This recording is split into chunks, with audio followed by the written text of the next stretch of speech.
Susan, thank you so much for including your choices. Choices are great. I only have really one concern, and that's Stanley.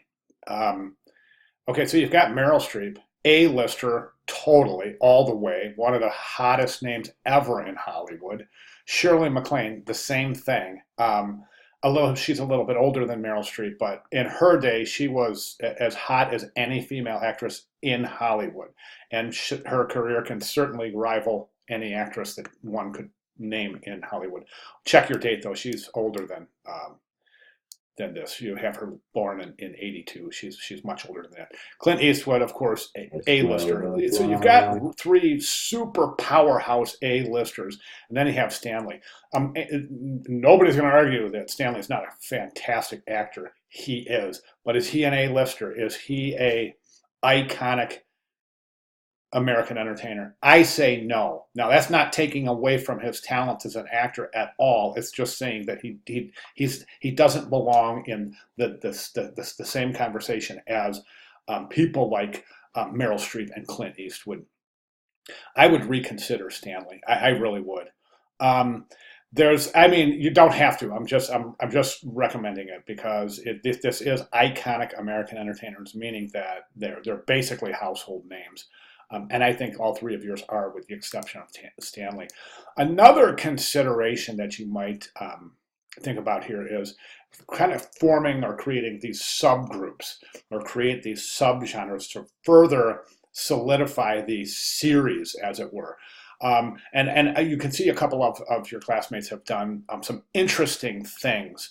For example, where are we? Okay, Carolina picked all female actresses from sitcoms in the 70s, 60s and 70s, all American actresses that appeared in famous sitcoms in the 60s and 70s. And these are all iconic American entertainers based on their popularity in those sitcoms. So that's really interesting. Joseph had a really super interesting idea. He went over and did the four actors from Apocalypse Now. Um, and those are as big as names as Hollywood has ever seen. So you just see they're creating these subgroups, further identifying this kind of series. So one recommendation or one suggestion you could do is select actresses or characters that were in comedies, let's say. So you have Shirley playing a role in a comedy, and you have Meryl Streep playing a role in comedy, and then you have Clint Eastwood playing a role in a comedy. So there's a further group here. So not only do we have a series of iconic American entertainers, but we've got a subgroup of American entertainers that are depicted in character in comedy roles. Do you see what I'm saying? So that really, really ties this series thing together. Not recommended. I'm sorry, not required, just recommended. I think it'll make for more of an interesting series. But again, not required. So my only suggestion really is to change Stanley to somebody who's a little bit more well-known. And again, just want to reiterate, it's not that, I mean, he's a fantastic actor, as good as anyone. And I think that there's few that would argue that. However, is he an iconic American entertainer?